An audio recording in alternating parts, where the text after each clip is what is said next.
the Chicago Bulls took care of their first step of free agency, signing Nikola Vucevic to a 3-year, $60 million extension. We're going to talk about that deal a little bit more in depth and how it impacts the Bulls' free agency going forward. We're also going to talk about the Bulls' decisions left to be made before free agency opens up tomorrow at 4 p.m. And we're going to get into the mailbag. All that and more right after this. You are now tuned in to Chicago Bulls Central, your number one place for all Chicago Bulls news and content.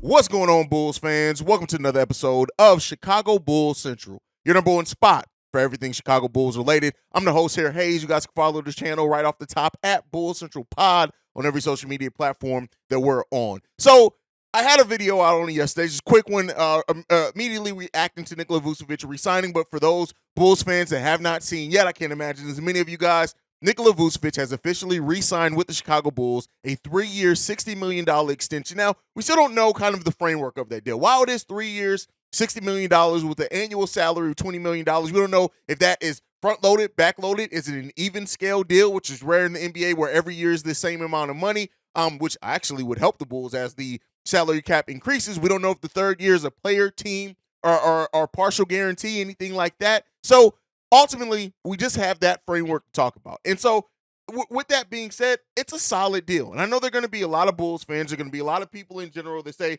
the Bulls overpaid. Who were the Bulls betting against? All that. Listen, you lock in Nikola Vucevic at $20 million a year, which is only 14% of your salary cap. To put that in perspective, Nikola Vucevic's contract is basically the same percentage of the salary cap as Taj Gibson when he signed his extension with the Chicago Bulls. Be it then, it was $8.9 or something million per year. So what does that mean? We got Vooch, a player that is a top 10 at his position, in my opinion, and via every advanced analytic and statistical category at his position, and we got that for $20 million. Keep in mind, the mid-level exception now is $12.5 million. Vooch is worth more than the mid-level exception. I know not everybody's going to agree on the deal, and that's fine, right? We're not a monolith. Everybody isn't going to view it the same, but I feel like the Bulls got a value that is better for the team, and guess what? You maintain your assets, and for everybody that's complaining, keep in mind, now that Vooch is on a favorable contract with years left, if the Bulls do look to retool, rebuild, whatever it is, that is an easily movable contract for any team as well. And so when it all shakes out, the Bulls, yeah, did they pay for Vooch? Absolutely. Were they in a position to replace him if he walked away for nothing? No, they weren't. And this is much less than the initial contract offer that we thought we were going to get as well. Is it as good as the $55 million that came out rumored a couple days ago? No, but it's much better than the $65, $67 million that he could have got as well.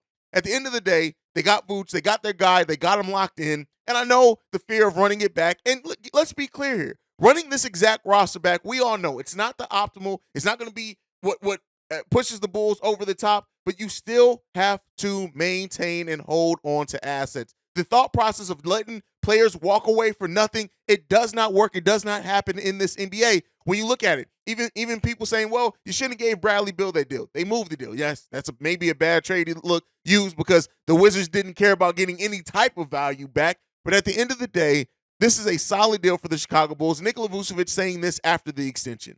I'm excited to continue my journey as a Chicago Bull. Since I've arrived in Chicago, everyone in the organization has been incredibly welcoming to my family and me. I am motivated more than ever to achieve our mutual goal as a team. I want to thank the Reinsdorf family and our tourists for continuing to believe in me. I also want the Bulls fans to thank Bulls fans for the constant support. You guys are the best part about playing in Chicago. Now, we all know the constant support for Vooch has not been there. As a matter of fact, Vooch has been one of the more polarizing players amongst the Bulls community, unfortunately, but it is what it is there. And for the Bulls fans that, like I said, wanted to see Vooch walk away for absolutely nothing, that was never going to be the outcome. It was never going to be a chance of that happening. You got to just get over it. And here's the thing. I'm going to say this, and you guys know I am very frank with how I feel, and this is not meant to be disrespectful. This is just meant to be honest. Everybody who responds to everything with, oh, well, now I'll just move, those are stupid deals. Stupid deals. Stupid. They're dumb deals. Get over it. Listen, I am very much, and I've said this before, a person who lacks to live in the realm of reality. I get it. Yes, would we love to see the Bulls make this amazing move and bring in Darius Garland, Dame Lillard, all that? Yes, would absolutely love it, but it's not coming. It's not happening. And so right now, what the Bulls are in, they are between a rock and a hard place, realistically, right? They do not have the outright assets to go and replace Nikola Vucevic if you were to walk away. And because of that, you can't just leave a gap on your team. You cannot leave a gap that's going to be as big as what Nikola Vucevic will avoid, that would be as big as, because we're not Zion Williamson. Yeah, side notes there. But with that said, the void that would have been left by Nikola Vucevic walking away from this team without re-signing him and not having a realistic ability to replace him. And no, Andre Drummond is not a Nikola Vucevic replacement for anybody who's about to ask or get to type in that. So ultimately, the Bulls had to make a decision to maintain assets. It just is what it is. It's the name of the game. Welcome to the NBA. This isn't that uncommon. This is how it goes down in the NBA. Now, we'll see what that means for this team. We'll see what that means for their flexibility, right? The Bulls still have quite a bit of decisions left out in the open before free agency officially opens Friday at 4 p.m. One of those decisions, we still have to know what Andre Drummond's going to do. He has until the end of the day today to decide whether he's going to opt in or opt out. We know that he came out and said he plans to opt in, but so did Derrick Jones Jr. Until that paperwork is officially filed, we don't know, and we can't say what's going to happen for sure. So we'll see. Does he opt out of that $3.5 million, 3.4, I think is what it is, $1 million deal? We'll end up seeing, right? So that's one of the things left. But when you look at the situation with the Bulls free agency, now that Vooch is locked in, we expect Ayo Dosunmu, Kobe White to be back in some shape, form, or fashion, whatever that means. That's going to leave the Bulls about 4 roster spots left to fill on the team, right? And so it's going to get interesting on how the Bulls decide to do that, right? So, ultimately, like I've said before, this is not an offseason that's going to be easy for AK. He's going to have to try to figure it out and try to still improve the team on paper in some shape, form, or fashion. And I know there are Bulls fans that say, well, all we're going to be is middle of the pack. Who don't even worry about it. No, you still need to try to improve your team as best as you can. And with one of those improvements, and I'm probably going to have its own separate video on this player as well, Eric Gordon was waived late last night. He's not going to have his contract. While 34 years old, no, he does not bring the youth, and I know some people are already going to get to typing on that, but what Eric Gordon does bring is a skill set that the Chicago Bulls do need. Again, three-point shooting is the name of the game with the Chicago Bulls because we're primarily running most of this roster back. Three-point shooting is a huge name of the game. That's just it. It's the reality of it. And when you look at what Eric Gordon even did last year in a 34-year-old season, right? Shooting the ball 42% from three-point range, taking 5 3-pointers per game, still averaging 11 points per game, shooting the ball overall 46% from the field, taking 8 shots a game, right?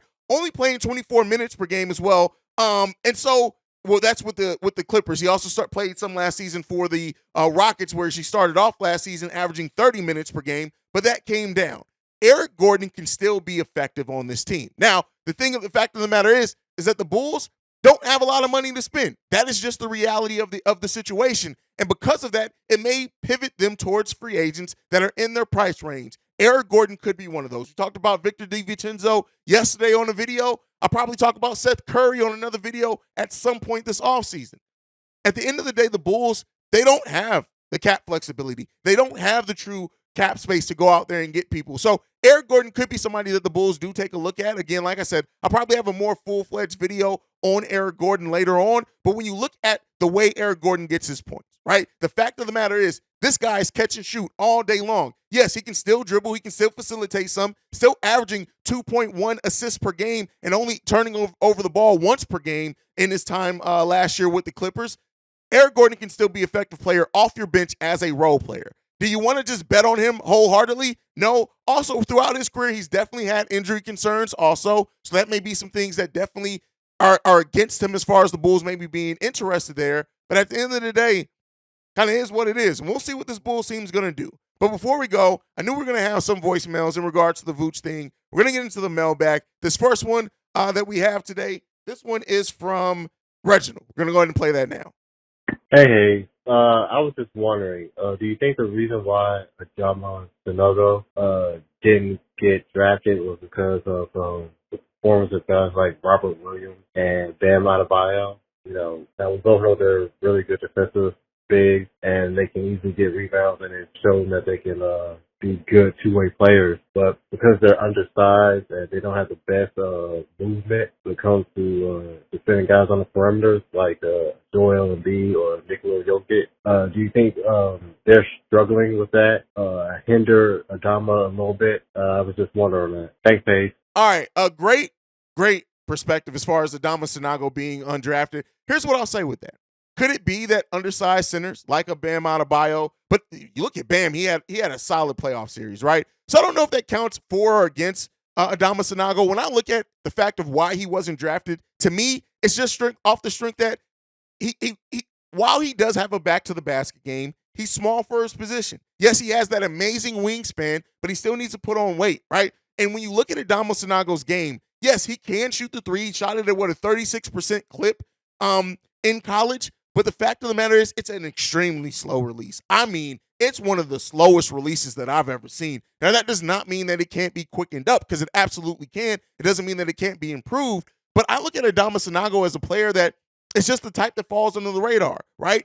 A center that can shoot threes, but isn't like explosive at it. He has no explosion to his game. He's not the jump out the gym athlete. Unfortunately, it left him at the position that he's in. But I do think that the Bulls could potentially have a productive player there, especially when you look at his basketball IQ. The dude is just a smart basketball player. And if the Bulls end up getting the most out of him, hey, AK may got a steal there. All right, let's get into the last voicemail for the day. This one's from Oscar. What's up, Haize? Oscar in Jersey. What up, man? Last time I forgot to tell you, man. If Derek White is helping us win games, bro, I don't care. You can get your jokes off. I don't care about his 5-head. As long as he's helping me get in the playoffs and actually make some noise. But all jokes aside, I'm starting all the contract negotiation stuff with Vooch and stuff and Kobe White. Man, I don't know. I'm starting to get nervous, man, because I feel like the Bulls are in a situation where they feel they're against the wall with this Vooch stuff and letting him go for nothing. But, man, at some point, you got to cut your losses and you got to move forward. Because the thought of paying Vooch $23, $24, $25 million a year for 3 years is insane to me. Like, I hope that this front office, there's a number where it says that we can't go that far. And also, Kobe White, the thought of paying Kobe White $14, $15 million for what he delivers, I don't, me personally, I don't see this potential, this untapped potential that this fan base seems to see in Kobe White. Yes, he has his games here and there sporadically, but at this point, if he's not at a level where he should be, and every year it's the same hype train with Kobe. Oh, he's working on his handles. Then we get in the season and he'll go 2-3 possessions down the court where he's turning the ball over, man. I don't know, man. I just feel like over $20 million for Vooch and $13 to $15 million for Kobe's way. I'd rather have Jacob or Purtle, whatever his name is, and somebody like Bruce Brown or somebody else that's actually going to be a legit 3-and-D guy. Because that's where I think Kobe's potential is. I don't think Kobe has point guard potential. I think Kobe's a straight 3-and-D guy, but he has no defense. So that's my thought on it, man. Like I said, always good to hear the show. Enjoy, man. Have fun. All right, so Vooch's contract ends up being less. Oh, it didn't be over $20 million. It's right at $20 million per year is the average salary. But as I said in the opening, I think I had to do this myself, right? So this is not just me coming down on Oscar. Like, we are so trained, especially if you've been basketball fans for long. $20 million sounds like a lot. But when you look at how the salary cap has almost doubled in the last decade, $20 million isn't what it used to be. $20 million is kind of a normal salary, right? For a player that is one of the best at their position, period.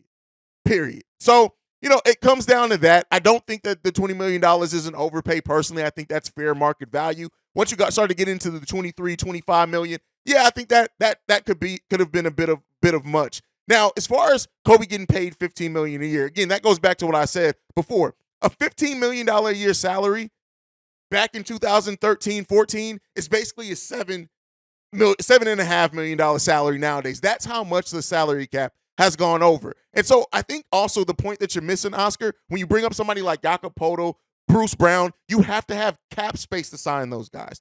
Guess what the Bulls don't have is cap space.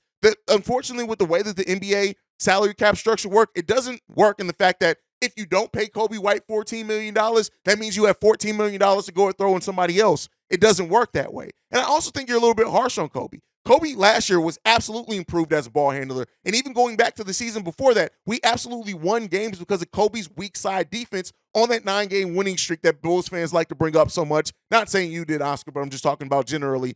Kobe White absolutely improved. And I have to ask yourself, like, how many games of Kobe did you watch last season? Because Kobe was that, yes, the shooting touch fell off, but everything else, the playmaking, the overall decision making, the being able to get to the rim better, the dribbling absolutely improved wholeheartedly for Kobe White. That scoring came back towards the end of the season. If that scoring becomes a little bit more consistent for Kobe, he's absolutely worth a $14 million a year contract. That's not any question. But the players that you mentioned, the Bruce Brown, the Jakob Poeltl, we just don't have the ability to add those players because all we have to operate on, other than with our own free agents, is the mid-level exception this year. And because of that, we just don't have the money to go out and get those players that you mentioned.